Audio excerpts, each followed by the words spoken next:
नमस्कार, आप देख रहे हैं रण क्षेत्र और मैं हूं आपके साथ शिवम दत्त मेहता। शुरुआत करते हैं अपने इस विशेष डिबेट की, डिस्कशन की, जहां पर आज चर्चा करेंगे गुजरात में हो रहे इन्वेस्टर समिट की। जी हां, प्रधानमंत्री नरेंद्र मोदी ने 10 जनवरी को गांधीनगर में बहुप्रतीक्षित वाइब्रेंट गुजरात वैश्विक शिखर सम्मेलन 2024 का उद्घाटन किया। वाइब्रेंट गुजरात ग्लोबल समिट के 10वें संस्करण के उद्घाटन में मुकेश अंबानी, मारुति सुजुकी के अध्यक्ष गौतम अडानी, टाटा सन्स के चेयरमैन एन चंद्रशेखरन सहित निजी कंपनियों के प्रमुखों और शीर्ष सीईओ ने राज्य में विभिन्न क्षेत्रों में महत्वपूर्ण निवेश की घोषणा की है। रिलायंस इंडस्ट्रीज के चेयरमैन और मैनेजिंग डायरेक्टर मुकेश अंबानी ने वाइब्रेंट गुजरात समिट में कहा कि भारत को साल 2047 तक $35 ट्रिलियन की इकोनॉमी बनने से धरती पर मौजूद कोई भी शक्ति नहीं रोक सकती है। मोदी है तो मुमकिन है, ऐसा उन्होंने कहा कि देश और विदेश की बड़ी शक्तियां भी अब मोदी की गारंटी मानने लगी हैं। ग्लोबल समिट में शामिल सभी देशों के नेताओं और संगठनों के बयानों से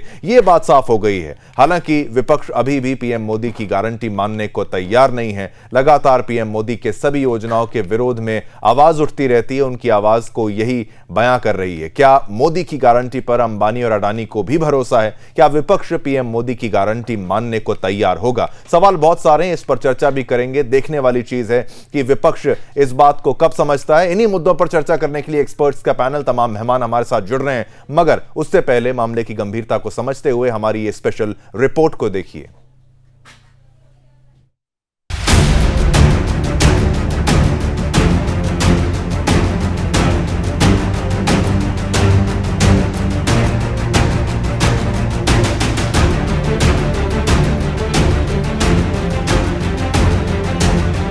प्रधानमंत्री नरेंद्र मोदी ने 10 जनवरी को गांधीनगर में बहुप्रतीक्षित वाइब्रेंट गुजरात वैश्विक शिखर सम्मेलन 2024 का उद्घाटन किया।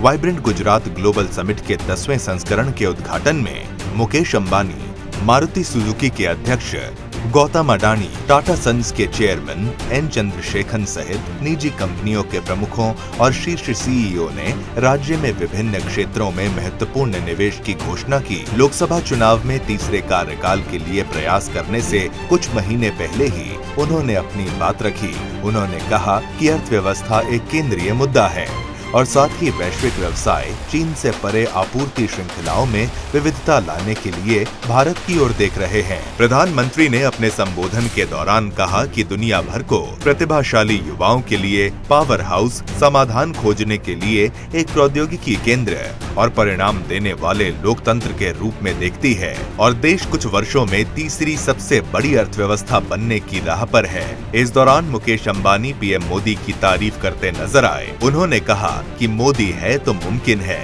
2047 तक दुनिया की कोई भी ताकत भारत को 35 ट्रिलियन इकोनॉमी बनने से नहीं रोक सकती। मुख्यमंत्री भूपेंद्र पटेल ने 130 से अधिक देशों के प्रतिनिधियों का गर्मजोशी से स्वागत किया और अंतर्राष्ट्रीय सहयोग को बढ़ावा देने में शिखर सम्मेलन के महत्व पर जोर दिया। अडानी ग्रुप ने गुजरात में बड़े निवेश की घोषणा की है। अडानी ग्रुप साल 2025 तक गुजरात में 55,000 करोड़ रुपए निवेश करेगा। वहीं अगले 5 साल में 2 लाख करोड़ रुपए से अधिक निवेश करेगा। अडानी ग्रुप के चेयरमैन गौतम अडानी ने बुधवार को गांधीनगर में हो रही वाइब्रेंट गुजरात समिट में ये घोषणा की। वाइब्रेंट गुजरात समिट में पीएम नरेंद्र मोदी और कई केंद्रीय मंत्रियों सहित दुनिया भर के बड़े कारोबारी शामिल हुए हैं।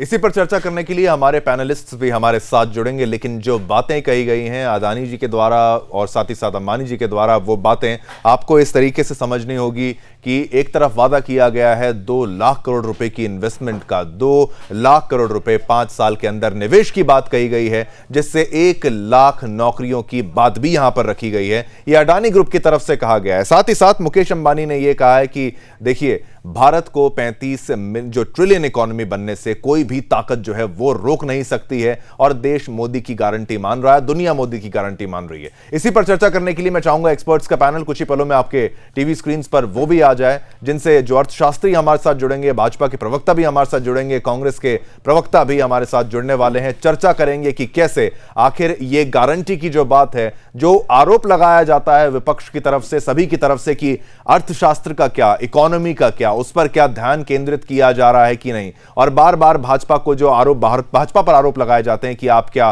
प्रो अंबानी हैं या प्रो अडानी हैं, इस पर भी हम चर्चा करेंगे। मैं चाहूंगा हमारे तमाम गेस्ट जो हैं, पैनलिस्ट जो हैं, आपकी टीवी स्क्रीन पर जल्द आए। प्रोडक्शन से मैं कहूंगा जब तक वो आते हैं तब तक आप ये समझिए। जी हाँ, ये हमारे पैनलिस्ट जो हैं टीवी स्क्रीन पर आ गए हैं। मैं स्वागत करना चाहूंगा यहाँ पर श्रद्धा राजपूत हमारे साथ, प्रवक्ता भाजपा से वो हैं, और साथ ही साथ आकाश जिंदल अर्थशास्त्री वो हमारे साथ हैं, आपका बहुत बहुत धन्यवाद। साथ ही साथ गौरव गुप्ता अर्थशास्त्री वो हैं, और साथ ही साथ अब कांग्रेस के प्रवक्ता भी कुछ ही पलों में हमारे साथ जुड़ने वाले हैं। लेकिन शुरुआत करते हैं, क्योंकि इकोनॉमी का मामला है, वाइब्रेंट ग्लोबल गुजरात समिट, इसके बारे में जानकारी आकाश जिंदल जी आपसे ज्यादा बेहतर आप समझा पाएंगे। कितना बड़ा ये पूरा जो कार्यक्रम है उसको देश की जनता को आप समझा पाए, दुनिया समझना चाहती है, देश जानना चाहती है, कितनी ज्यादा इन्वेस्टमेंट्स की अपॉर्चुनिटी हो रही है, कितनी देश आ रहे हैं और कितना पैसा और कितनी नौकरियों के मतलब लक्ष्य को हम अचीव करने वाले हैं। आकाश जी, देखिए, प्रधानमंत्री मोदी साहब को आज मैं सैल्यूट करूंगा। उन्होंने जब वो गुजरात के सीएम थे तब एक कांसेप्ट लॉन्च किया था, वाइब्रेंट गुजरात। आज वो कांसेप्ट देश की ज्यादातर स्टेट्स में आ रहा है। ज्यादातर स्टेट जो है इस तरह की इवेंट्स कर रही है कि इन्वेस्टमेंट आए, और इसका फायदा क्या है? इन्वेस्टमेंट आती है तो सबसे पहले युवाओं को रोजगार मिलता है, जीडीपी ग्रोथ होता है, जीएसटी कलेक्शन होता है, इनकम टैक्स होता है, ओवरऑल देश खुशहाली आती है। तो प्रधानमंत्री मोदी साहब को आज मैं सैल्यूट करूंगा, अपने प्रिय लीडर को, जिसने देश को एक रास्ता दिखाया कि कैसे तरक्की की जाती है, कैसे खुशहाली लाई जाती है, कैसे देश को विकसित बनाया जाता है। आज देखिए, डेटा देखिए, आज हमारी जीडीपी ग्रोथ दुनिया में फास्टेस्ट है। आज अमेरिका, चाइना, जर्मनी, जापान, चारों इकोनॉमी जो हमसे बड़ी है, उनकी जीडीपी ग्रोथ हमसे कहीं ज्यादा कम है। इसके पीछे क्या है? प्रधानमंत्री मोदी साहब का नेतृत्व और उनकी सूझबूझ। आज दुनिया के अंदर क्या है? आज देखिए, एक तरफ रशिया यूक्रेन वॉर चल रही है, एक तरफ इजराइल हमास इशू चल रहा है। ऐसे में जब ये दोनों इतनी प्रॉब्लम चल रही है, तो दुनिया के कई देश जो हैं वो मंदी का शिकार है, कई स्लो डाउन का। ऐसे मंदी और स्लो डाउन के माहौल में भी हिंदुस्तान की जीडीपी ग्रोथ देखिए, और यह आकाशदल.in दुनिया भर के एक्सपर्ट इस चीज को मान रहे हैं। पहले क्वार्टर में हमने ग्रोथ दी 7.8%, दूसरे क्वार्टर में ग्रोथ दी 7.6%, पूरे साल की 7% से ऊपर एक्सपेक्टेड है। तो कहीं ना कहीं जो प्रधानमंत्री मोदी के नेतृत्व में सबसे पहले वाइब्रेंट गुजरात शुरू हुआ 2003 में, उसके बाद देश के बाकी हिस्सों में से अपनाया गया, उससे तरक्की दिख रही है। अब क्या है? इसमें दुनिया भर के इन्वेस्टर्स आए हुए वाइब्रेंट गुजरात में, और दुनिया भर के इन्वेस्टर्स यहां बहुत इंटरेस्ट ले रहे हैं। अब इस समिट के बाद क्या होगा? वो लोग बड़ी बड़ी फैक्ट्रियां लगाएंगे, बड़े बड़े प्लांट लगाएंगे, युवाओं को रोजगार मिलेगा, टैक्स कलेक्शन होगा। अब टैक्स कलेक्शन होता है तो उससे क्या होता है? उससे हाईवेज बनते हैं, हॉस्पिटल बनते हैं, स्कूल बनते हैं, वृद्धों के लिए, हमारे जो गरीब भाई बहन है उनके लिए राशन का इंतजाम होता है। तो कहीं ना कहीं आम आदमी को तोहफे दिए जाते हैं, वो तोहफे तभी दिए जाते हैं वो कमाई हो। अब वो कमाई कैसे होगी? ये वाइब्रेंट गुजरात जैसे उत्सव है जहां ग्लोबल इन्वेस्टर्स आते हैं, खींचे हुए चले आते हैं, डोमेस्टिक इन्वेस्टर्स आते हैं, चाहे अंबानी साहब हो, अडानी साहब हो, दोनों बहुत रिस्पेक्टेबल इन्वेस्टर्स हैं, वो पैसा लगाते हैं, जिससे इकोनॉमी की तरक्की होती है। तो कहीं ना कहीं बहुत बढ़िया तरीका है, बहुत बढ़िया तरीका है हमारे गुजरात को, हमारे देश को शोकेस करने का और देश को तरक्की की नई हाइट पे लेके जाने का। आज हम फिफ्थ लार्जेस्ट इकोनॉमी है, 2 से 3 साल में थर्ड बिगेस्ट इकोनॉमी होने वाले, और 2035 में $10 ट्रिलियन US डॉलर इकोनॉमी बनने की संभावना रखते हैं। ये अगेन आकाश जिंदल नहीं कह रहा, ग्लोबल एक्सपर्ट्स कह रहे हैं। तो कहीं ना कहीं नरेंद्र मोदी साहब ने वाइब्रेंट गुजरात के रूप में जो तोहफा गुजरात को और देश को दिया था, आज उसका फायदा पूरा देश उठा रहा है। और नरेंद्र मोदी साहब के टैलेंटेड लीडरशिप के अंदर पूरी इकोनॉमी की बहुत जबरदस्त प्रोग्रेस हो रही है। अब देखिए, एक और चीज कहना चाहूंगा, 10 सेकंड आखिरी। Q4 क्वार्टर 4 जो 1 जनवरी से 31 मार्च शुरू होने वाला है, आप मेरी प्रेडिक्शन नोट कर लीजिए। जीडीपी ग्रोथ क्या होगी? 8.4%। जीएसटी कलेक्शन 1 महीने में कितनी आएगी? 2 लाख करोड़। ये मेरी एक्सपेक्टेशन है। क्यों? क्योंकि एक बहुत बड़ा इवेंट होने वाला है। वाइब्रेंट गुजरात से हट के बात करूंगा। प्रभु श्री राम के मंदिर की प्राण प्रतिष्ठा होने वाली है। दुनिया भर से जो है दर्शन करने लोग आएंगे, फॉरेक्स आएगी, होटल्स को, रेस्टोरेंट्स को बिजनेस मिलेगा, टूरिस्ट बिजनेस मिलेगा, टैक्सीज को, ऑटोज को, शॉप्स को। तो ओवरऑल प्रधानमंत्री मोदी के नेतृत्व में देश में खुशहाली है, तरक्की है और देश नए आयाम तय कर रहा है।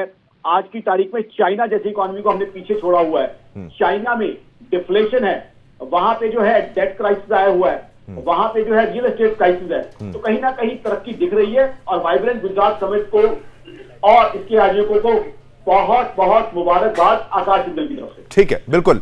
ये आपने जो बात कही कि बहुत अपॉर्चुनिटीज की बात यहां पर समझ में आती है। निवेश होगा, पैसा आएगा, टैक्स होगा, सब कुछ होगा वहां पर, जिससे ग्रोथ देखने को मिलेगी। एक और बात मैं पूछूं, गौरव गुप्ता भी हमारे साथ हैं, वो भी एक अर्थशास्त्री हैं। अगर मैं उनसे जानना चाहूं, गौरव गुप्ता जी, इतनी ज्यादा जो इन्वेस्टमेंट्स का जिक्र यहां पर किया जा रहा है, ये कह रहे हैं कि 2 लाख करोड़ रुपए तक का इन्वेस्टमेंट हम यहां कर देंगे। उसके बाद ये प्लान तो सबको समझ में आता है कि चलो ये इंडियन बिजनेसमैन है, ये इन्वेस्ट करेंगे। हालांकि बाकी ऑपोजिशन विरोध जरूर करता है, पैसे ले लेते हैं, इन्वेस्टमेंट जरूर ले लेते हैं, विरोध जरूर करते हैं फिर भी, क्योंकि वो राजनीतिक मुद्दा हो जाता है। लेकिन जो बातें कही गई हैं 2047 तक 35 ट्रिलियन इकोनॉमी, क्या ये अचीवेबल है? और अकेले गुजरात को भी, शायद मैं अगर गलत हूं तो आप सही करिएगा, 3 ट्रिलियन इकोनॉमी की बात कही जा रही है। देश आगे बढ़ रहा है। आंकड़ों के जरिए आप ज्यादा बेहतर समझा पाएंगे, लोगों को समझने में आसानी होगी। क्या बदलाव आ गया है पूरी इकोनॉमी में? क्या मुश्किलें हैं जो वो अभी आ गई हैं? और इन्वेस्टमेंट जितना ज्यादा हो रहा है तो धरातल पर उसका असर कितना देखने को मिलेगा? ये सब इन्वेस्टमेंट होने से काफी रोजगार जनरेट होगा, टैक्स आएगा, उससे हम जो 35 ट्रिलियन इकोनॉमी का जो टारगेट सेट किया गया है उसे हम अचीव कर सकते हैं। लेकिन फर्स्ट टारगेट हमारा 2027-28 में वर्ल्ड की 3rd लार्जेस्ट इकोनॉमी बनने का है, जो 5 ट्रिलियन इकोनॉमी हम पूरा कर लेंगे। और ये वाइब्रेंट गुजरात जो 2003 में मोदी जी ने विजन के साथ, जब वो सीएम थे, एक विजन देखा था, 20 सालों का एक विजन देखा था और उन्होंने ये स्टार्ट किया था, वो आज पूरा होता हुआ दिख रहा है कि इतनी सारी इन्वेस्टमेंट आज हमें यहाँ पे मिल रही है। अब मोदी जी ने अगले 25 साल का विजन देखा है कि डेवलप कंट्री बनाने का इंडिया को, और ये डेवलप कंट्री बनके रहेगी नेक्स्ट 25 साल में। ये बहुत ही रीजनेबल विजन है मोदी जी का। और ये फर्स्ट वाइब्रेंट गुजरात वाइब्रेंट हुआ है अमृतकाल का, जो जिसमें इतनी सारी इन्वेस्टमेंट आई है। अडानी जी ने 2 लाख करोड़ का इन्वेस्ट करने का गुजरात में वादा किया है। इससे 1 लाख रोजगार जनरेट होंगे, प्लस टैक्सेस आएंगे हमारे पास, और कहीं भी अगर इन्वेस्टमेंट होता है तो वहां का इंफ्रास्ट्रक्चर भी डेवलप होता है। तो ये तो मैं चाहूंगा कि ये जो विजन जो मोदी जी ने देखा था, हर स्टेट के सीएम को देखना चाहिए और हर स्टेट में हमारा एक इस तरीके का समिट होना चाहिए। बिल्कुल ठीक है। यहां पर मैं चाहूंगा बाकी हमारे जो प्रवक्ता हैं वो भी हमारे साथ जुड़े हुए हैं। भाजपा के प्रवक्ता भी श्रद्धा राजपूत भी हमारे साथ हैं और साथ ही साथ कांग्रेस के प्रवक्ता भी हमारे साथ जुड़ चुके हैं। मैं चाहूंगा वो भी हमारे टीवी स्क्रीन पर आए। लेकिन सबसे पहले मैं ये पूछना चाहूंगा श्रद्धा आपसे कि गुजरात में ये बड़ा इवेंट हो रहा है, गुजरात पे जो फोकस है वो काफी ज्यादा, विपक्ष भी यही आरोप आप पर लगाएगा कि गुजरात पर इतना ज्यादा फोकस किया जा रहा है, तो उसका देशव्यापी असर अगर देखने को मिलेगा तो किस प्रकार मिलेगा? हालांकि इन्वेस्टमेंट्स का बिल्कुल स्वागत किया जा रहा है, इतने बड़े समिट का यहां पर स्वागत किया जा रहा है, काफी बड़े लीडर्स यहां पर आए हैं। श्रद्धा आपसे। देखिए, पहली बात मैं आपको ये बता दूं कि वाइब्रेंट समिट जब हमारे प्राइम मिनिस्टर सर यहाँ के चीफ मिनिस्टर थे तब से वाइब्रेंट गुजरात शुरू हुआ था। देश में पहले किसी भी राज्य ने कोई वाइब्रेंट समिट नहीं किया है। देश में कभी किसी मुख्यमंत्री ने, जब वो हमारे चीफ मिनिस्टर थे आदरणीय नरेंद्र मोदी जी, तब भी, और किसी प्रधानमंत्री ने या किसी मुख्यमंत्री ने ग्लोबल थॉट प्रोसेस नहीं की। ये तब से प्राइम मिनिस्टर सर की ग्लोबल थॉट प्रोसेस थी। और वाइब्रेंट समिट गुजरात जो शुरू हुआ है, ये उनका बेबी है जो आज बड़ा हो गया है, 22 साल का हो गया है, पूरा एडल्ट एंड मैच्योर उनका बेबी है, जिसकी वजह से जो इन्वेस्टमेंट आया है उसकी वजह से जब भी आप गुजरात आए तो उसका इंफ्रास्ट्रक्चर अपग्रेडेशन देखे।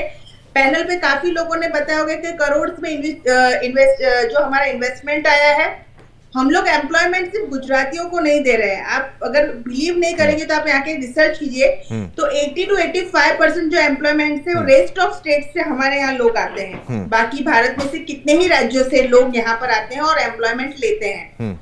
तो एक जो थॉट प्रोसेस थी वो आदरणीय नरेंद्र मोदी जी जब गुजरात के तत्कालीन चीफ मिनिस्टर थे तब से शुरू की थी। और उस समय में अगर किसी और भूभाग में से हमारे देश के किसी चीफ मिनिस्टर ने कोई वाइब्रेंट समिट नहीं शुरू की तो इसके लिए तो हम कुछ बोल नहीं सकते। अब आप देखिए कि भाजपा शासित जितने भी राज्य हैं वो चाहे मध्य प्रदेश हो, उत्तर प्रदेश हो, वहां सब जगह वाइब्रेंट समिट होती है। और सबसे जरूरी है ease of doing, law and order का कंट्रोल होना और ट्रांसपोर्टेशन, 24 आवर इलेक्ट्रिसिटी सप्लाई। और जो रेड टेपिज्म बोलते हैं कि जिसके अंदर जो फाइलें चलती हैं तो इतनी सारी पॉलिसीज में यहाँ जाएगी इधर जाएगी, वो रेड टेपिज्म को पूरा नल एंड वॉइड किया था मोदी सरकार ने यहाँ पे।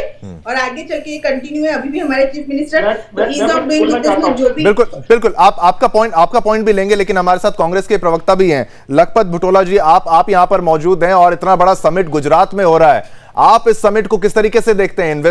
इन्वेस्टमेंट आएगा, गुजरात के लिए आएगा, गुजरात सेंटरिंग की जरूर है, लेकिन पूरे देश के लिए तो इन्वेस्टमेंट्स आएंगी। अगर नौकरियां मिलेंगी, पूरे देश को नौकरियां मिलेंगी, इतना बड़ा इन्वेस्टमेंट। और अदानी के द्वारा जो स्टेटमेंट्स दी गई हैं, 2 लाख करोड़ रुपए के इन्वेस्टमेंट की बात अदानी ग्रुप के द्वारा कही गई है, 1 लाख नौकरियों का जिक्र किया गया है। इसके बारे में आपकी क्या प्रतिक्रिया रहेगी? कांग्रेस की क्या प्रतिक्रिया रहेगी? देखिए, 2018 में बीजेपी की सरकार ने उत्तराखंड में इन्वेस्टमेंट समिट किया था, जिसमें उन्होंने कहा था 1,40,000 करोड़ के एमओयू साइन हो गए हैं। उत्तराखंड के अंदर बहुत सारे रोजगार मिलेंगे, 30,000 के आसपास रोजगार मिलेंगे। लेकिन वो इसमें प्रधानमंत्री जी आए थे, अडानी जी आए थे, अंबानी जी आए थे, देश के बड़े उद्योगपति आए थे। लेकिन उत्तराखंड के अंदर 18 रुपए का इन्वेस्टमेंट नहीं हुआ। उत्तराखंड के उस इन्वेस्टमेंट समिट में 10,000 करोड़ रुपए का प्रदेश का खर्चा, लेकिन 10 रुपए का इन्वेस्टमेंट नहीं आया। भाजपा का मैं चैलेंज करता, कोई प्रवक्ता बता दिए कि 2018 की इन्वेस्टमेंट समिट में 10 रुपए आया नहीं आया। पहली बात। दूसरी बात, दुखद क्या है, आप जानते हैं कि जब गुजरात महाराष्ट्र का हिस्सा था, तो महाराष्ट्र हो चाहे गुजरात हो, ये पहले से विकसित राज्य है। ये कोई बीजेपी के आने से और देश में टॉप राज्य में नहीं है। ये पहले से, जब से हिंदुस्तान बना है, और हिंदुस्तान से पहले भी जब हम आजाद नहीं हुए थे, तब भी ये विकसित राज्यों की श्रेणी में आते थे। मैं एक चीज आपसे कह सकता हूं कि दुखद तब होता है कि प्रधानमंत्री जी या तो 1947 की बात करते, 2014 से पहले की बात करते 47 की, या तो 2047 की बात करते। प्रधानमंत्री जी वर्तमान की बात क्यों नहीं करते? एक देश के अंदर 1.5 लाख करोड़ का कर्जा हो गया। इस देश के अंदर जीडीपी से ज्यादा देश पे कर्जा हो गया। चाइना के अंदर, चाइना का लगभग 18-19 ट्रिलियन डॉलर की इकोनॉमी है। अमेरिका की लगभग 25-25 ट्रिलियन डॉलर की इकोनॉमी है। हम लगभग 2.5 ट्रिलियन डॉलर पे हैं। सपने दिखाना अच्छी बात है, लेकिन यथार्थ में इकोनॉमी आप आज बता दीजिए कि क्या रुपए की स्थिति क्या है। ठीक है, 2014 से लगभग 100% रुपया गिरा है। ठीक है। देश के अंदर लगभग 1.5 लाख करोड़ का जो कर्जा हुआ है देश के अंदर, जीडीपी से ज्यादा देश में कर्जा हो गया। ठीक है लखपत जी, बिल्कुल आपने अपनी बात रखी।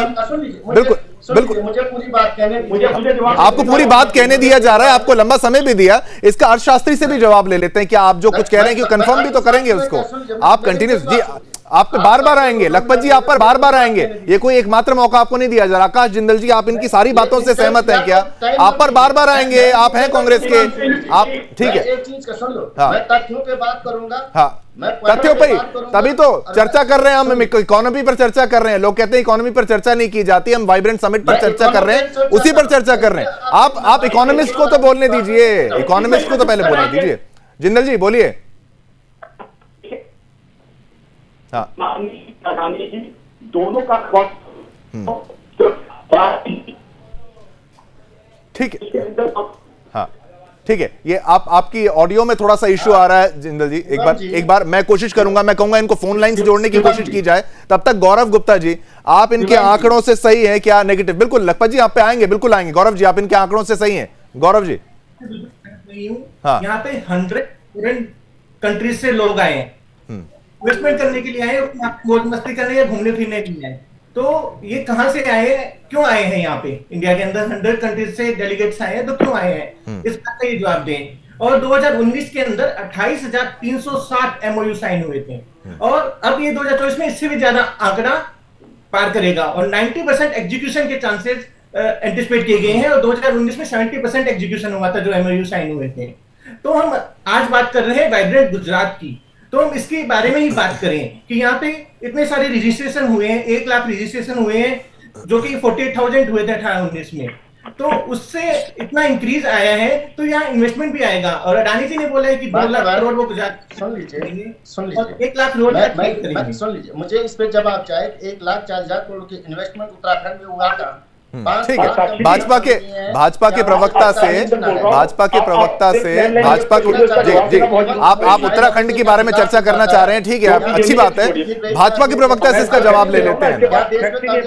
बिल्कुल ठीक है, श्रद्धा जी वो कह रहे हैं कि मैं, ठीक है, आपका सवाल तो दे दूं उनको, वो कह रहे हैं कि सपने दिखाने से क्या होता है, हकीकत में क्या हो रहा है, उसका जवाब दीजिए। जी, मैं हकीकत ही आपको बताती हूँ, आप आंकड़ों पर आ जाइए। 2001-2 के अंदर हमारे यहाँ जो फैक्ट्रीज थी वो 13,950 थी, जो आज 28,479 हो गई है। ठीक है, 13 लाख हमारे एमएसएमईज हैं, और जो हमारा फाइनेंशियल बजट है वो 150 बिलियन यूएसडी का था। वो अरे आप सुनिए ना भाई साहब, आपको अगर या तो फिर डिजिट भी नहीं सुनने, कुछ भी नहीं सुनने, तो फिर बोलने दीजिए। लखपत जी बोलने तो दीजिए, आप बोलने भी नहीं, आंकड़े बता रही हैं, अब आप सुनना नहीं चाह रहे हैं। लखपत जी लखपत जी आप कंटिन्यूअस बोलेंगे तो आप क्या सारा वो डिबेट इधर से उधर हो जाएगा। देखिए ठीक है, नहीं रेटोरिक पर नहीं, ठीक है श्रद्धा जी, नहीं लखपत जी रेटोरिक पर नहीं, श्रद्धा जी ना तो फिर ना करें, नहीं श्रद्धा जी को बोलने दीजिए, श्रद्धा जी को बोलने दीजिए, बोलिए, आप बोलिए श्रद्धा जी, बोलिए। देखिए, पेट्रोकेमिकल्स हो या जो हमारा जो सागर का किराना है, दरिया किनारा है, जो कच्छ नहीं देखा, कुछ नहीं देखा, जो मुंद्रा पोर्ट है, एक टाइम पे क्या था, और आज वहां पे जितने भी हमने जमीनें दी हैं, बनासकांठा के अंदर जो सोलर प्लांट है, सौर ऊर्जा है, उसके अंदर काम हुआ है। और जहां तक ये बात कर रहे हैं कि गुजरात एक प्रोग्रेसिव स्टेट है और इसमें कोई प्रॉब्लम नहीं है, तो बारिश की समस्या हमारे यहाँ पे थी। 2005 और 6 का एक डेटा है जिसके अंदर हमारे पास पानी की इतनी किल्लत थी कि हमारा सौराष्ट्र का बैंक, सुनिए ना भाई साहब, सुनिए, मैं आपको बता रही हूँ, सबका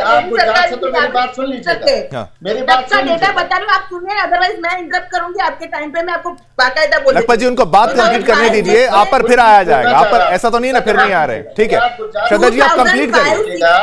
मैं कह रहा हूँ, सुनिए भाई साहब, प्लीज सुनिए आप, अरे भाई साहब सुनिए, है पेशेंस, कोई महिला बोलने दीजिए। ठीक है लखपत जी, आपको मौका फिर मिलेगा ना, बोलिए। हमारे यहाँ पे गुजरात के अंदर पानी की किल्लत की समस्या इतनी थी कि हमारा जो सौराष्ट्र का बेल्ट है वो माइग्रेट हो जाता, और जो हमारा गुजरात का नॉर्थ गुजरात है उसे तो हमें पूरा का पूरा ड्रॉट यानी रेगिस्तान घोषित करना पड़ता उस टाइम पे, पानी की किल्लत से बचने के लिए, क्योंकि यहाँ पे बारिश भी अच्छी नहीं होती। तो इस टाइम पे सौनी योजना पे मोदी सरकार ने उस टाइम पे चीफ मिनिस्टर के होते हुए काम किया हुआ है।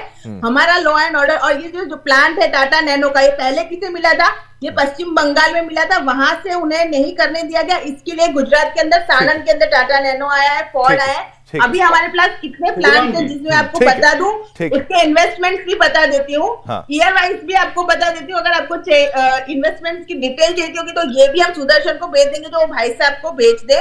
तो प्लीज पहले ये समझिए कि हमारे यहाँ इंगरसोलर, world wide, biogenics product, Terex private limited, आरसेल मित्तल, बायोटेक्नोलॉजी ने ओमनीब्रेक्स, हरक्रोस chemicals, Savita green tech, Gujarat fluorochemicals, आंसू ऑर्गेनिक्स, मेघमणि, वंडर सीमेंट, हामी वेवलैंड, मोराई इंफ्रास्ट्रक्चर, बिल्कुल, सेल एनर्जी, एल्बीटेक्स, मास्कोट साउथ एशिया, पेकम उमाश्री, राजहंस न्यूट्रीमेंट्स, घरड़ा केमिकल्स, यसो industries, Payal properties, general politics, APL corporation private limited, Rungta industrial, Shri Shyam fashion India, SLG, Lakhpat ji, ठीक है श्रद्धा जी, बिल्कुल इन्वेस्टमेंट की लिस्ट। लखपत जी अब सबूत भी वो दे रही हैं, वो बता भी रही हैं, आपको इकोनॉमिस्ट बता रहे हैं कि भाई इन्वेस्टमेंट हो रहा है, पैसा आ रहा है देश में। आप क्या चाहते हैं समिट? अच्छा ठीक है लखपत जी, पहले बिल्कुल आपको ही बोलने दिया जाएगा। आप समिट से खुश थे कि नहीं? समिट होने चाहिए कि नहीं होने चाहिए? ऐसा समिट तमिलनाडु में भी हो रहा है, केरल में, जब बाकी राज्यों में होता है। बोलिए। मैंने आकाश जी आप पर आएंगे, मुझे केवल 2 मिनट का टाइम दीजिएगा, मैं आपसे कह सकता हूँ मेरे प्रदेश में 2018 में सरकार के नेतृत्व में, प्रधानमंत्री जी के नेतृत्व में भव्य इन्वेस्टमेंट समिट हुआ। कहा गया 1,40,000 करोड़ के अमूल्य सहन हुए। इस देश की दिक्कत क्या है शिवम जी, समझना ये पड़ेगा, क्योंकि गुजरात का विकास बिल्कुल बिल्कुल आकाश जी आपको भी मौका मिलेगा, आपको भी मौका मिलेगा जस्ट इनकी काउंटर के बाद। स्टेट है, सुन लीजिए मेरे को पूरी बात है, लैंड लॉक जो स्टेट है उन स्टेटों की क्या दिक्कतें होती कि वो 80% रोजगार के लिए दिल्ली पे निर्भर है, गुजरात पे निर्भर है, या तो महाराष्ट्र में निर्भर है। क्यों यहाँ का क्यों जो उत्तर भारत का आदमी वो बाहर जाता है? क्यों यहाँ के रोजगार के लिए यहाँ के लोगों को जो लैंडलॉक स्टेट है, आप ये समझ लैंडलॉक स्टेटों में क्यों विकास नहीं है? वो तो गुजरात पहले से विकसित राज्य है। तो लखपत जी क्या कांग्रेस के शासनकाल में, क्या उस शासनकाल में लैंडलॉक जो आप बात कर रहे हैं, बिल्कुल विकास होना चाहिए, उसको लेकर मैं कहीं और नहीं, ठीक है, लेकिन ये मैं कह सकता हूँ ठीक है बिल्कुल बिल्कुल बिल्कुल आकाश जिंदल जी नहीं लैंडलॉक्ड एक एक करके बोलते हैं, लैंडलॉक्ड स्टेट्स, बिल्कुल आपकी सही बात है लखपत जी, आपकी बात सही है कि कुछ सिलेक्टेड सिटीज में ज्यादा ग्रोथ होता है और लोगों को पलायन करना पड़ता है, तो भारत में ही ना। आकाश जिंदल जी आप बिल्कुल आप नहीं आप कह रहे हैं लैंडलॉक्ड स्टेट्स, तो अर्थशास्त्र की लखपत जी आपने बोला ना ऐसे मत करिए, सबको तो चांस देना है। चार लोग हैं। आकाश जिंदल इकोनॉमिस्ट, हाँ बिल्कुल आकाश के बाद आप आएंगे। आकाश बोलिए, बोलिए आपकी बात खत्म नहीं हो रही ना लखपत जी, आपकी बात खत्म नहीं हो रही। ठीक है आकाश जी बस बोलिए, आप बोलिए, आकाश को एक बोलने दीजिए, बोलिए। देखिए मेरी बात पूरी होने दीजिए। देखिए अंबानी जी और अडानी जी दोनों हमारे लिए आदरणीय हैं, दोनों बहुत बड़े इन्वेस्टर्स हैं, दोनों ने देश के अंदर बहुत रोजगार जनरेट किया है, दोनों ने बहुत देश के अंदर टैक्स दिए हैं। तो अंबानी और अडानी दोनों की इन्वेस्टमेंट का डेटा मैं आपके सामने रखने को तैयार हूं। दोनों ने इतने लोगों को रोजगार दिया है, दोनों ने इतना टैक्स कलेक्शन बढ़ाया देश का, देश की इकोनॉमी की प्रॉस्पेरिटी में इनका बहुत बड़ा रोल है। देश के सारे संसाधन बेच दिए गए अडानी को। अब आप बात सुनिए मेरी, बात पूरी होने दीजिए। कांग्रेस की थॉट प्रोसेस नहीं है कोई भी। 2 क्वार्टर नेगेटिव जीडीपी ग्रोथ हुई उन्होंने। सब ये 2023 में जर्मनी लखपत जी एक मिनट, लखपत जी उनको टोकिए मत, उनको बोलने तो दीजिए। लखपत जी एक मिनट, लखपत जी थोड़ा ऑडियो कम करिए, लखपत जी का थोड़ा ऑडियो कम करिए। लखपत जी डिबेट खराब हो जाएगी, लखपत जी रुक जाइए, आकाश जी की बात रखें। आकाश जी बोलिए। 7.8% जीडीपी ग्रोथ कौन सी इकोनॉमी रहती है एक क्वार्टर में? लखपत जी आपका जवाब है 7.8% जीडीपी ग्रोथ क्वार्टर 1, क्या जवाब है आपके पास? दूसरी क्वार्टर में जीडीपी ग्रोथ 7.6%। ये पहला क्वार्टर है, मैं आपको डेटा दे रहा हूं, अप्रैल टू जून 2023। दूसरा क्वार्टर है 1 जुलाई टू 30 सितंबर 2023। डेटा है पहले क्वार्टर का 7.8%, दूसरे का 7.6%। अब आप जवाब दीजिए, किसी और कंट्री ने, बड़ी इकोनॉमी ने क्या इतनी ग्रोथ दिखाई है? अब आप बताइए इस आंकड़े का क्या जवाब है आपके पास? ठीक है लखपत जी अब आपको बोलने का मौका रहेगा। बिल्कुल मेरा आपसे सवाल है, आप अंबानी अडानी के मुद्दे पर आप कहते हैं आप बोलते जाएंगे, मेरा सवाल तो ले लीजिए, आप बोलते ही जाएंगे, आप सुन तो लीजिए, मेरा सवाल तो ले लेंगे। अंबानी अदानी से आपको नफरत क्या है? आप कहते हैं कि भाई देश बेच दिया है, तो इन्वेस्टमेंट्स जो कांग्रेस रूल्ड स्टेट्स में होती है अदानी के द्वारा, चाहे आपके INDI अलायंस में होती है, उसको स्वीकार करते हैं? लखपत जी का ऑडियो प्लीज दीजिए। लखपत जी क्या आप उसको स्वीकार करते हैं कि नहीं अरे क्यों आप कंटिन्यूस किसी और को बोलने ही नहीं देंगे? आप आपकी बारी में बोला जाएगा ना, और कोई नहीं बोलेगा आपकी बारी में, आप बोलिए ना। बिल्कुल कंटिन्यूस बोलते रहेंगे क्या डिबेट में? भाषण थोड़ी ना देना है यहाँ पर। देखिए लखपत जी भाषण थोड़ी ना देना है यहाँ पर, आप काउंटर रखिए ना, काउंटर रखिए ना। हमें तो नहीं चाहिए वो। बोलिए देश का संसाधन जाने को क्यों दिए जा रहे? बिल्कुल सवाल पूछा आप उनसे, मैं बता देता देश का संसाधन आज अडानी को बेचे। अंबानी और अडानी जो कंपनियां हैं, अंबानी अडानी कंपनी कोई भाजपा के शासनकाल में तो नहीं आई ना लखपत जी? ये सारी कंपनियां कोई भाजपा के शासनकाल में तो नहीं आई, पहले से थी। आपके राज्य जब चलता था, कांग्रेस का जब राज्य था तब भी था। हाँ मैं किनार करता हूं। क्या करते हैं? सरकार की नीतियां होती है, उस नीति के अंदर सरकार कुछ कंपनियों का शेयरिंग करती है, लेकिन देश के पूरे तो इन्वेस्टमेंट क्यों लिया जाता था कांग्रेस के द्वारा? इन्वेस्टमेंट क्यों लिया जाता था अडानी के? नहीं ठीक है बिल्कुल, एक मिनट मेरी बात सुनिए, मेरी बात लीजिए। बाकी ऑडियो डाउन, लखपत जी बाकी ऑडियो डाउन, लखपत जी का ऑडियो ऊपर रखिए, लखपत जी का ऑडियो रखिए। मेरी बात बताइए, आप अडानी का इन्वेस्टमेंट कांग्रेस स्टेट्स क्यों लेते थे? कांग्रेस नहीं, आप बोलते ही जाएंगे, आप जवाब ही नहीं दे रहे। मैं कह रहा हूं कांग्रेस रूल्ड स्टेट्स अडानी का इन्वेस्टमेंट क्यों लेते थे? नहीं जवाब नहीं, आप बताइए ना, कांग्रेस रूल स्टेट्स अदानी का इन्वेस्टमेंट क्यों लेते थे अगर इतनी नफरत थी? जब पैसा दिया जा रहा है, इन्वेस्टमेंट दिया है, उसका स्वागत है। विरोध करना है तो भाजपा के नाम पर उसको दोस्त बना देते हैं, अंबानी को दोस्त बना देते हैं। सुन लीजिए, हम किसी उद्योगपति के विरोधी नहीं है। तो किसके विरोधी हैं? किसी के इन्वेस्टमेंट के विरोधी नहीं है। हम विरोधी है कि देश के संसाधन एक व्यक्ति को क्यों बेचे जा रहे हैं। विरोध इसका है, समझने की जरूरत है आपको।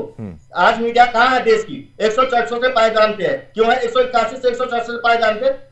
कारण यह है कि आज सरकार, अरे आपकी पार्टी को फिर अगर आप इतने ही सही हैं तो आपकी पार्टी जीत क्यों नहीं पा रही है? आपकी पार्टी जीत क्यों नहीं पा रही? अगर आप इतने ही सही तरीके से मुद्दे उठा रहे हैं, आप कौन से पायदान पे? आप देश की मीडिया को देखिए लखपत जी, देश कहां है, मीडिया कहां है? मीडिया क्या है? मीडिया आईना है, मीडिया आईना है। लखपत जी, आत्ममंथन आप करिए, जहां जहां सरकार नहीं है वहां पर लाने की वापस कोशिश करिए। आत्ममंथन आप मीडिया शूट द मैसेंजर कहते हैं इसको, जो सरकार के संसाधन बिल्कुल ठीक है। नहीं तो फिर आप ये बताइए ना, आप इन्वेस्टमेंट्स क्यों लेते थे अगर आप इनको अदानी अंबानी को इस तरीके से आप घेरने की हर बार कोशिश करते हैं? सरकार को घेरिए ना, बार बार इन्वेस्टमेंट्स के लिए। इन्वेस्टमेंट जब मिल जाता है तो वो स्वागत है, लेकिन जब घेरना है तो स्वागत नहीं। समझ पाए या समझना नहीं? ठीक है, समझना क्यों नहीं चाहते आप? समझाना नहीं उस तरीके से चाहते हैं ना? ठीक है, देखिए ठीक है, सबका ऑडियो ऑफ कर देते हैं। संसाधन बेचने के लिए करें। हाँ, कौन से संसाधन बेच दिए? संसाधन बेच दिए, हाँ संसाधन बेच दिए। ठीक है ठीक है, श्रद्धा जी, हाँ ठीक है। काफी समय से गौरव गुप्ता को बोलने का मौका दिया जाए। गौरव गुप्ता तथ्यों के डिबेट करते हैं। ठीक, इनको पब्लिक प्राइवेट पार्टनरशिप मॉडल के बारे में कोई नॉलेज नहीं है, कोई संसाधन किसी भी गवर्नमेंट इंस्टीट्यूशन को भी सेल आउट नहीं किया गया है। ठीक है, गौरव गुप्ता कहाँ पे है? लखपत जी ये भी बता दीजिए कहाँ पे है? गवर्नमेंट किसी को सेल आउट नहीं कर देती। मैं बताना चाहता हूँ देश अगर किसी के मैनेजमेंट के लिए उससे चलाने के लिए ठीक है, अलग है। आपका काउंटर ले लिया, आपकी बात रख ली। गौरव इकोनॉमिस्ट, श्रद्धा लखपत सबका। एक मिनट गौरव, आप बोलिए गौरव, आपको अपनी बात रखनी होगी, इतना ही मौका होता है। रुक जाइए गौरव की बात। बाकियों का ऑडियो कम। गौरव हाँ गौरव। 2019 के अंदर 15 कंट्रीज पार्टनर थी और 2000 अब इस बार 32 कंट्री पार्टनर कंट्रीज बनी है। तो इसका क्या रीजन है पूछना चाहता हूँ। और यहाँ पे सारे 100 कंट्रीज के लोग बाहर से आए हैं, तो इसका क्या रीजन है? इतना सिग्निफिकेंटली क्यों बढ़ रहा है? गौरव ये कहते हैं कि भाई ये कह रहे हैं कि सरकार तो देश को बेच रही है, इस सामान बेच रही है, सारी कंपनियों को बेच रही है। क्या सही बोल रहे हैं ये लोग? ग्लोबल समिट का सरकार के बेचने से क्या रिलेशन है? ग्लोबल 2003 के अंदर मोदी जी ने सीएम थे, तब उन्होंने देखा था, और आज साल उसको कंप्लीट कर लिया है और अब अमृतकाल की तरफ हम जा रहे हैं। ठीक है, मोदी जी ने बोला अमृतकाल का ये फर्स्ट वाइब्रेंट गुजरात समिट है और हम 25 साल के अंदर डेवलप कंट्री बन जाएंगे। बिल्कुल, सबका ऑडियो ऑफ करते हैं, सबका ऑडियो। बिल्कुल, आप डेवलप कंट्री की ओर आगे बढ़ रहे हैं। श्रद्धा आप पर बहुत संगीन आरोप यहां पर लगा दिए गए हैं। लखपत जी आप ही बोलते रहेंगे कंटिन्यू, शुरुआत से आधे घंटे से आप ही बोल रहे हैं। श्रद्धा आप बोलिए, श्रद्धा जी आप बोलिए, जवाब दीजिए। कई आरोप लगा रही है, कह रहे हैं आप सब कुछ बेच रही हैं। कहना चाहती हूँ नहीं, आप सवाल समझ लीजिए। बार बार जनता को भी ये समझना पड़ेगा, बार बार आरोप ये लगाया जाता है सब बेच रहे हैं, आप ये बोल रहे हैं। ये लोग कांग्रेस की तरफ से ये सवाल, कुछ नहीं बेचा जा रहा है, गवर्नमेंट की प्रॉपर्टी है, गवर्नमेंट के पास है, कुछ बेचा नहीं गया है, किसी भी इंडस्ट्रीज को नहीं बेचा गया है। अगर किसी को पब्लिक प्राइवेट पार्टनरशिप और आउटसोर्स और कॉन्ट्रैक्ट मॉडल समझ में नहीं आता तो कांग्रेस की प्रॉब्लम है। कांग्रेस के भवन में अगर कोई आउटसोर्स करता कर्मचारी आके उसके टॉयलेट और ये सब कुछ साफ कर देगा तो क्या कांग्रेस का भवन उसका हो गया क्या? पहले इस बात को समझ। ठीक है, आकाश जिंदल जी का काउंटर ले लेते हैं। अगर आपको ये नहीं पता क्या नौकरियां, क्या लखपत जी ये भी बिल्कुल बात है, पब्लिक सेक्टर प्राइवेट सेक्टर नौकरियां क्या केवल सरकारी होती हैं? नौकरियां केवल सरकारी होती है। आकाश जिंदल का यहाँ पर काउंटर ले लेते हैं। आपकी बात आई ना, आप शास्त्री को भी बोलने दीजिए, आप इसको पॉलिटिकल डिबेट कर दिया। आकाश जिंदल जी आराम से, बाकियों को ऑडियो डाउन करना पड़ेगा माफी के साथ। खाली आकाश जिंदल। सबसे कामयाब इकोनॉमी है अमेरिका। मैं भी चुप हूँ लखपत जी, मैं भी चुप हूँ। तो दुनिया में अभी ऑडियो, बाकियों का ऑडियो कम करेंगे, आज शास्त्री को बोलने देंगे। प्राइवेटाइजेशन की तरफ बढ़ा तो प्राइवेटाइजेशन के कारण अमेरिका दुनिया की नंबर 1 इकोनॉमी बनाए, दुनिया की सबसे पावरफुल इकोनॉमी बनाए। क्या इस चीज को नहीं मानते कि अमेरिका में सब कुछ प्राइवेट है? चाइना 79 से लिबरलाइजेशन और प्राइवेटाइजेशन शुरू हुई, आज चाइना कहां पहुंचा हुआ है? तो दुनिया की ग्रोथ देखो, क्या दुनिया के साथ हमने कदम से कदम मिला के नहीं चलना? क्या ये चाहते हैं कि दुनिया आगे बढ़ जाए, हम सब पीछे रह जाएं? आज मैं इनसे पूछना चाहता हूं, अमेरिका के अंदर सारा कुछ प्राइवेट सेक्टर के हाथ में है कि नहीं है? क्या जवाब है इनके पास? चाइना ने 79 से लिबरलाइजेशन करने की कोशिश की, चाइना में प्राइवेट सेक्टर सारा कुछ चला रहा है। आज ये दोनों दुनिया की नंबर 1 और नंबर 2 इकोनॉमीज बने हुए हैं। क्या ये नहीं चाहते कि हमारी इकोनॉमी नंबर 3 इकोनॉमी बने? तो उसके लिए प्राइवेटाइजेशन जरूरी है, क्योंकि प्राइवेटाइजेशन होगी तो उससे प्रॉस्पेरिटी आएगी, ग्रोथ आएगी। साथ ही साथ देखिए, और आपके सामने प्रूफ है, जीडीपी ग्रोथ का डेटा मैंने दिया, जीएसटी कलेक्शन देखिए कितना बढ़िया हो रहा है, हिस्टोरिक जीएसटी कलेक्शन की तरफ आज की तारीख में बढ़ रहे हैं। और दूसरी बात, 2035 में एक्सपेक्टेशन है इंडिया से 10 US ट्रिलियन डॉलर इकोनॉमी। आकाश नहीं, बिल्कुल ग्लोबल एजेंसीज बोल रही हैं। अब इन चीजों का जवाब, अच्छा उसके बाद प्रूफ क्या है इस सारी चीज का? कि दुनिया में सलाम कर रही है, सबका ऑडियो ऑफ कर दी जाए। बिल्कुल ठीक है, हमारा सेंसेक्स आज 71,000 पहुंचा है। 1 मिनट, उसमें सारी दुनिया इन्वेस्ट करती है, अमेरिका, यूरोप, ऑस्ट्रेलिया, गल्फ, सब जगह इन्वेस्ट करते हैं। तो वो इसलिए इन्वेस्ट कर रहे हैं क्योंकि दिख रहा है। जिंदल साहब, समय का अभाव है, समय का अभाव है, सभी के पॉइंट्स लिए। लखपत जी कोई 10 सेकंड में कुछ बोलना चाहते हैं, बोलिए, कंप्लीट कर लीजिए, बोलिए। इन अर्थशास्त्री जी को पता होना चाहिए कि ये देश जब आजाद हुआ तो दुनिया 2 ध्रुव में थी, एक तो साम्यवाद था, एक पूंजीवाद था। हिंदुस्तान ने समृद्ध विकास के लिए एक बीच का रास्ता अपनाया, और वो आज सारी दुनिया मान रही है। बीच का रास्ता अपनाया, लेकिन लखपत जी बिल्कुल आगे भी तो बढ़ना है, कुछ बदलाव भी तो लाने की आवश्यकता थी। बहुत बहुत बहुत बहुत धन्यवाद, बहुत बहुत धन्यवाद लखपत बुटोला जी, श्रद्धा राजपूत जी का, आकाश जिंदल जी का, गौरव गुप्ता जी का, आप सभी का बहुत बहुत धन्यवाद। कई विषय इसमें महत्वपूर्ण थे, लेकिन आप देखिए अब अर्थव्यवस्था आगे बढ़ रही है, इसके सबूत हमने अर्थशास्त्रियों के द्वारा पेश किए गए, दोनों पार्टीज के नेताओं को भी हमने यहाँ पर रखा, प्रवक्ताओं को, ताकि वो कोई ये ना कहे कि भाई इंडियन मीडिया में लोग कहते हैं मीडिया कहां पे खड़ी है। हम हर विषय पर चर्चा करने के लिए तैयार हैं। विषय जनता से जुड़ा होना चाहिए, जनता के हित से जुड़ा होना चाहिए। और मीडिया होती क्या है? मीडिया एक तरीके से आईना दिखाती है। जो सरकार जो सत्ता में नहीं रहती वो बार बार मीडिया पर आरोप लगाती है, लेकिन अपने गिरेबान पर भी देखना चाहिए। वैसे ही जो मौजूदा सरकार है, हर सरकार पर उंगली भी मीडिया ही उठाती है और कोई नहीं उठाता है। यही मीडिया का कर्तव्य है। उसी के बारे में मैं चर्चा भी कर रहा था। तो आज के इस डिस्कशन में, चर्चा में हमें यह समझ में आया वाइब्रेंट गुजरात से कितना इन्वेस्टमेंट आएगा, कितना देश को फायदा होने वाला है। और ऐसे इन्वेस्टमेंट्स केवल गुजरात में नहीं होते, बाकी स्टेट्स में भी होते हैं, जो नॉन बीजेपी स्टेट्स का मैं जिक्र यहां पर कर रहा हूं। मुझे यानी शिवम दत्त मेहता को आज्ञा दीजिए, कल फिर एक नए बड़े मुद्दे के साथ आपके समक्ष पेश हो जाऊंगा। तब तक के लिए मेरी तरफ से जय हिंद।